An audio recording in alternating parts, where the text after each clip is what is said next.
Hey guys, Jay here from Square Pegs. So a couple of weeks ago, Sega dropped the Sega Genesis Mini console on us. One of the reproduction consoles that's so popular in today's marketplace. So how's it hold up? I take a look and let you know my thoughts in today's Square Pegs review.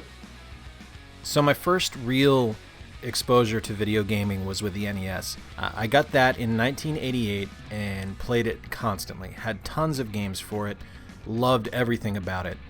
But when we started seeing ads in Massachusetts for the Sega Genesis and Sonic the Hedgehog, so about a year after it launched, that's where my interest went.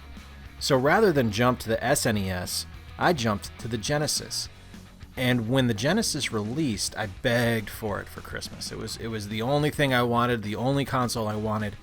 And my mom was cool enough that in mid-November, so we're talking like even before Thanksgiving, she buckled to me being so excited for it and her getting so excited for it that we opened the present early. And I remember laying on the floor of our tiny house in Fall River, Massachusetts, and just playing Sonic the Hedgehog for hours upon hours upon hours. And that led to so many other games and kind of really opened my eyes and my mom's eyes to how amazing video games were. And that actually was one of the reasons that I pursued a career in video games. You know, we used to play games like Toe Jam and Earl together, and I loved Sonic and Knuckles. So there was a lot of games for the Genesis that just meant a lot to me. Games like Road Rash 2, which was really exciting to see on the Sega Genesis Mini, Mutant League Football, Phantasy Star 2, and strangely enough, PGA European Tour Golf. I don't know why that one was the one that stuck out to me. I think it's because it was always available at Blockbuster when I rented games. So I didn't have to worry about that one not being there. I could just keep renting it and keep playing it. So that's enough look into my past with the Genesis. Let's talk about the present. The Genesis Mini is available now and retails for $79.99. It's got 42 games on it, which is awesome. It's significantly more than anything you got with the with the SNES Classic or the PlayStation Classic, and about 10 more than the NES Classic. And one of the really neat things is there's a couple of games on here that have never made it to the States, and one that was just never released, period. There's some really neat features inside the console, like when you change the language and have the cover art update and things like that. And while all that is neat, and there's some really neat hardware behind the scenes here, the thing that we're really here for is, of course, the games. Now, there's some really big highlights on here from the 42 that they selected. Beyond Oasis is amazing. The Mickey Mouse games, Castle of Illusion and World of Illusion, are amazing platformers. Comic Zone is probably my top 5 Genesis games of all time. We got Darius for the first time in the US. Gunstar Heroes is just spectacular and difficult and frantic and wonderful. Getting to play Mega Man Wily Wars for the first time as someone who's a huge Mega Man fan was really fun to see those classic 8-bit games reimagined in 16-bit, and I still suck at them, which is a nice feeling to have, I guess. I die a lot in Mega Man. Road Rash 2, which I mentioned earlier, was one of my favorite games as a kid, and getting to play it here again was such a nice treat. I hadn't played that game in probably 25 years, and it was like, ironically, hopping back on a bike. It was so much fun, and it just played so well, and it's such a weird concept for a video game, but man, was it fun. Sonic 2, the superior Sonic of the two options on this. There's nothing wrong with the original Sonic, but Sonic 2 with Tails is great. Streets of Rage 2 is probably the best Genesis game ever made. Getting to play the Genesis version of Strider, which is something I never did as a kid, was really fun. And then probably my personal favorite, and I don't want to call it a guilty pleasure because this is such a great game, but Toe Jam and Earl. If you've never played the original Toe Jam and Earl or the remake Back in the Groove that just came out last year, you're really doing yourself a disservice. It is spectacular. It's roguelite before roguelite was a thing. It's got a wicked sense of humor. The gameplay is solid. There's tons of great gadgets you can find. It's really good. It's a really good game, and it's wonderful co-op. That was something that my mom and I used to play together all the time. Now, with 42 games on the console, there can't all be winners, right? There's definitely some stuff on here that I just kind of went, all right. Alex Kidd and the Enchanted Castle, I've never been a fan of the Alex Kidd games. I didn't like them on the Master System. I don't like them on the Genesis.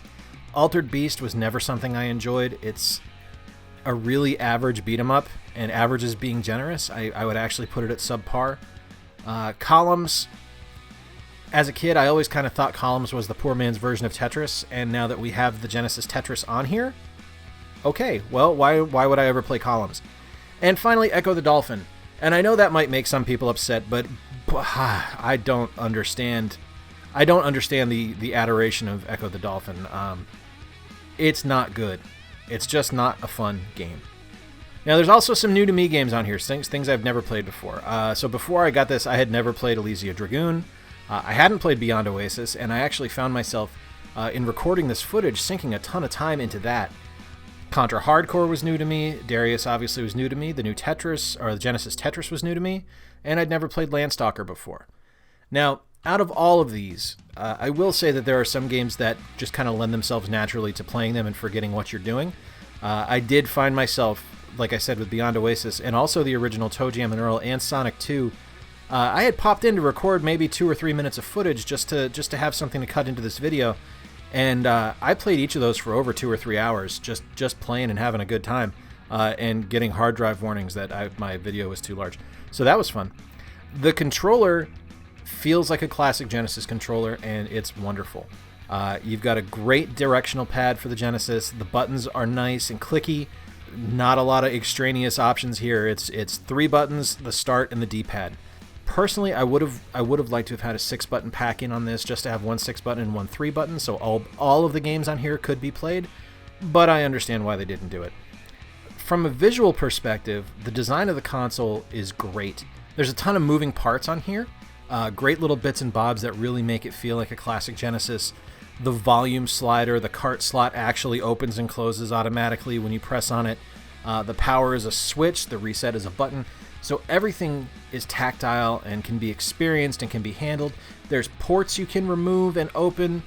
With all that, how's the performance? Because really that's one of the important things, right? And I gotta be honest, overall it's pretty solid.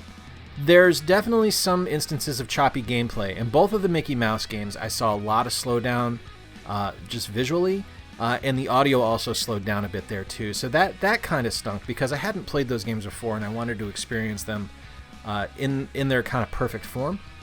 But overall, I mean, it didn't impact me too much and make me feel like this was a negative experience. It was still fun. It was still well done, and it's still really good. You know, one of the things I want to point out about these mini consoles that I really like is the ability to have save states. And the save states are so natural and easy to use. They make gaming more fun. Like, as a dad and as someone who works 40 hours a week, I don't have as much time to game as I'd like. So playing games like Sonic 2 or playing Toe Jam and Earl and not being able to save the game or just play through in a marathon session to complete everything would be frustrating for me as a modern gamer. So nowadays, having those save states in place is just so much easier to work with and makes coming back to the games more fun. Now, not every game on here is a home run. Like I mentioned, there's a few on here that I just don't understand their inclusion, and they're not fun to me. So there's a few, 4 in particular, that I would have liked to have seen included on this Genesis Mini. I would have loved to have seen Rystar. I would have loved to have seen Outrun, Quackshot starring Donald Duck, and I would have loved to have seen NHL 94 on here. And I know that one's impossible, but still, this is my video. I can dream of these things, right? So final thoughts, is the Genesis Mini worth picking up? You know, I gotta be honest, this is up there with the SNES Classic and the NES Classic for me. It's a very well-made system. There's a lot more to love than to dislike here. The biggest problem people are going to have with it, and the biggest problem I have with it, are probably the game selections. There's definitely some stuff that I would have rather had in there. And I know licensing can be a thing, so we're not going to get stuff like my favorites, like NHL 94 or, you know, one of the old Maddens or anything like that. But something to put on there would have been awesome, like Mutant League Football or Mutant League Hockey, just one of those classic Genesis sports games. Now, full disclosure in this review, I haven't played any of the 6-button games yet because I've only got the 3-button controllers. But I'm going to be playing them in the future as soon as I get one of the Retrobit 6 buttons. But until then, I can only look at the 3-button games, but they play really well. You know, one of the things about this console that I think is really awesome is that it feels like a Genesis. Like, this isn't like playing an emulator or anything like that. Like, you've got that classic Genesis controller in your hand, you're seeing those games on your screen, and it's stuff that's, in some cases, I haven't played since I was a kid, and it just made me feel... It made me feel nostalgic. It made me realize that, man, the Genesis was such a great console, so far ahead of its time, and just did so many things so well. Now, that's not to say this is a perfect console. There's definitely some things that are lacking.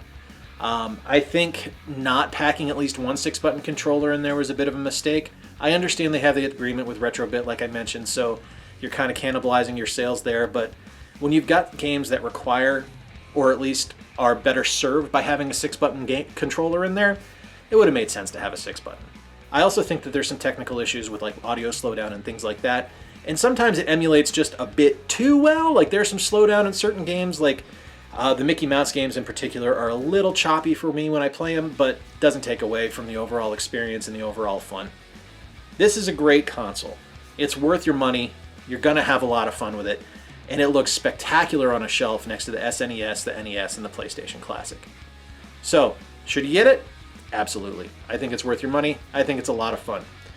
So that's my thoughts. What do you guys think about it? Let us know in the comments down below. If you enjoyed the video, give us a like. If you didn't like the video, give us a dislike and let us know what we can do better. Please engage below. We thrive on your comments.